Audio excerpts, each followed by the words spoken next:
Alright, so we have Makwan Amirhkani versus Kamuela Kirk. So, Makwan, he's been in the UFC for a while, we know him now.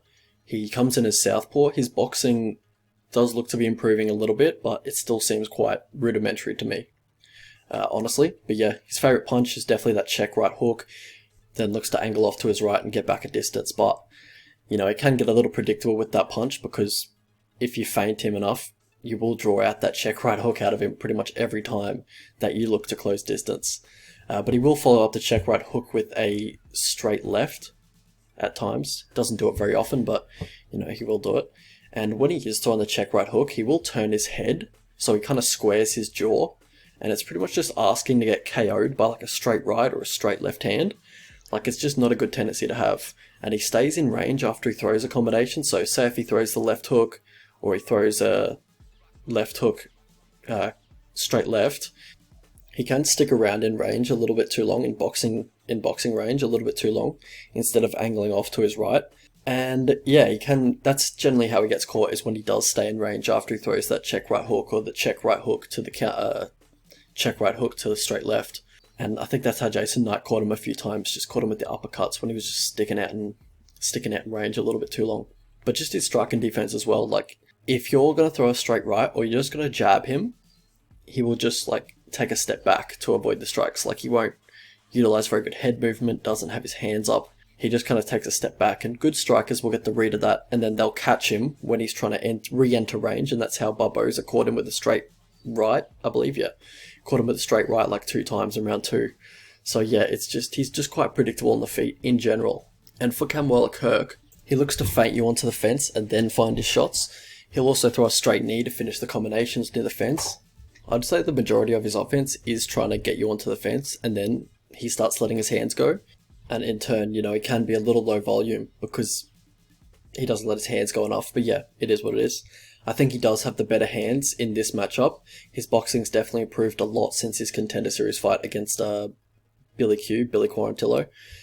And he has a nice left hook, leads with it quite a bit. Left hook to the left rip to the body, left hook up top. Sets up his straight right well, doesn't throw the right hand too often, but when he does, it's quite accurate. You know, he sets it up quite well with the left hook or the jab. Good kicking game as well. You know, nice low calf kick against orthodox fighters, nice high kicks versus southpaw fighters. But for Makwan, it's the wrestling. Like, that's where he wants to get the fight. That's where he's most comfortable, in the wrestling transitions. And he looks to use his right hook to set up that double leg when he is on the front foot. And he does have nice chain wrestling. Like, he'll go from a single leg, he'll run the pipe from that. If he can't get that, he'll look to turn the corner, take the body lock, outside leg trips from the back body lock. You know, inside leg trips from behind when he has the body lock. Nice reactive double when he is on the back foot. Just his reactive takedowns are pretty good as well. You know, catches a kick, works a single leg from there, yanks it out. But when he's on the back foot, he doesn't set up any of his takedown attempts. And if you're not giving him the reactive double entries, and if you're not overextending on your takedown entries, then, you know, he doesn't set up a lot of his takedowns when he is on the back foot and then not reactive. So, just someone to watch out for. Kamuela Kirk, he has some offensive wrestling as well. Got a nice driving double. He'll use trips to reverse the takedowns of the opponent in the clinch.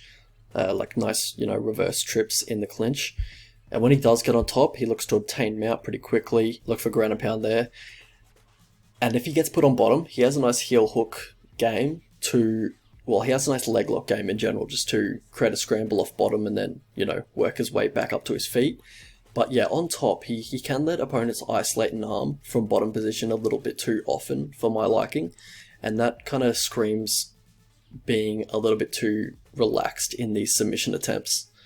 And that's what pretty much Makwan's going to look for. Like, he has that anaconda choke, basically his signature submission that he goes to most often.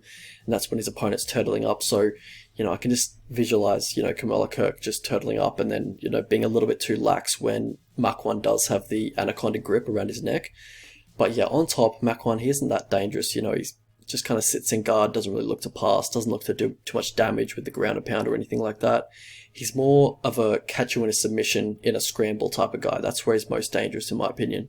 How these guys win fights. So for Kamuela Kirk, he has a good chin, and for Makwan, he has nice chain wrestling. We already talked about that. How these guys lose fights. So for Kirk, I think it's the low volume. Like 3 out of his 4 losses are split decisions. If he just hustled a little bit more. I feel like he could have turned those into W's, but, he just didn't, and he lost the split. And for Makwan, it's that he gasses in a high-paced fight. His striking defense isn't great. He keeps his hands low at all ranges, doesn't check leg kicks, and also the tendencies that we talked about before. And also his chin, a little bit suspect in my opinion, which is kind of ironic because his name is basically Amirhkani. And if anyone follows boxing, then you know what I'm inferring. Path to victory for these two. For Kamuela Kirk, I think you should try and keep it on the feet.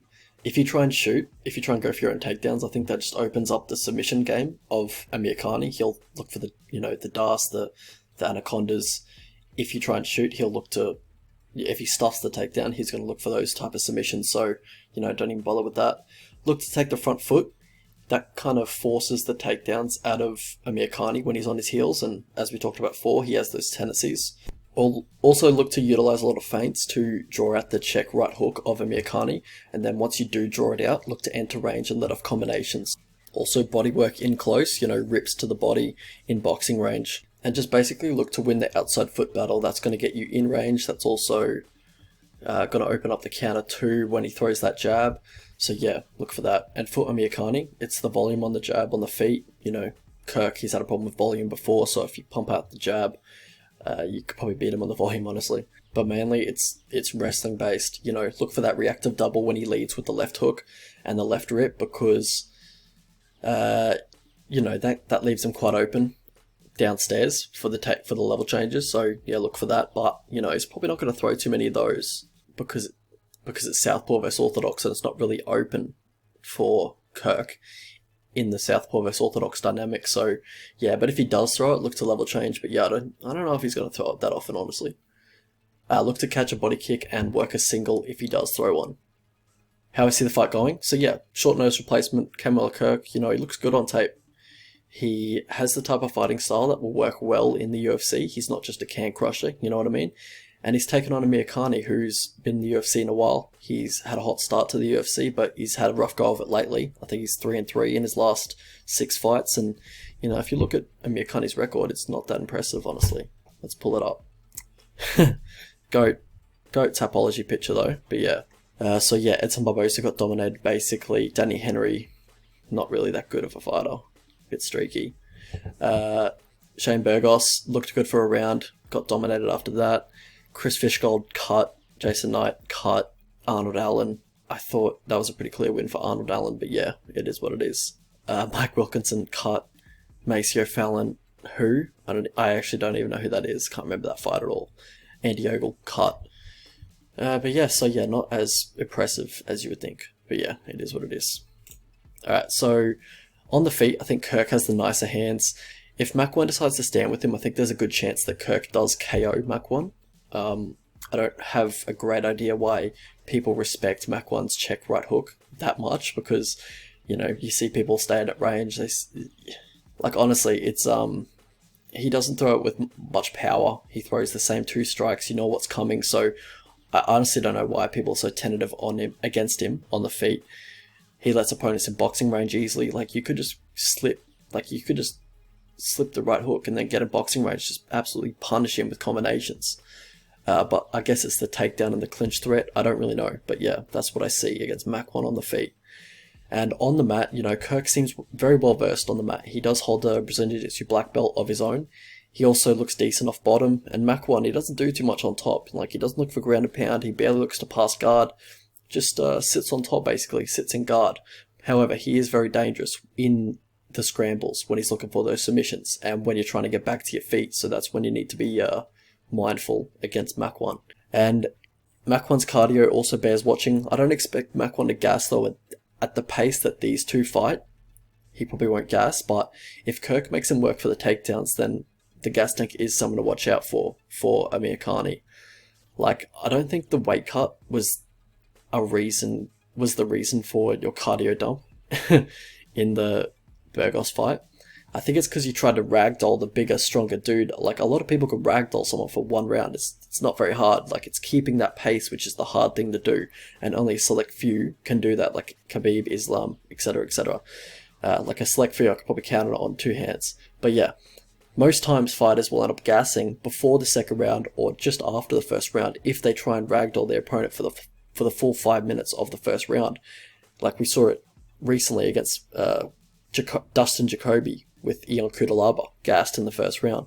And then against Edson Barboza, he stood for way too long with Edson. So I think he has to find a medium between the two paces that he fought those two fights at. So yeah, I wanted to pick Kirk because I think he has the better hands and I think he has definitely a path to victory here. But I feel like he's going to engage in the mat at times when he probably shouldn't, and I think he's going to pay for it with Makwan. I think he's going to engage in the wrestling, transitions and all that.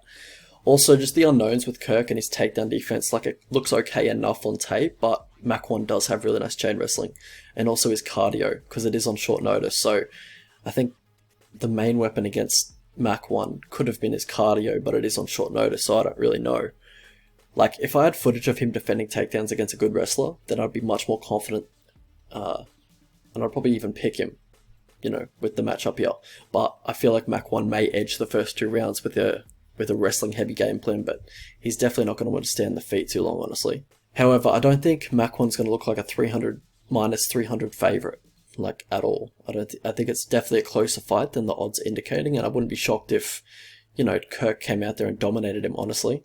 Wouldn't be surprised in the slightest. Alright, let's have a look at the betting lines. Alright, so Makwan, quite a sizable favourite. Don't agree with it at all. I think it should be closer to a pick'em, if anything.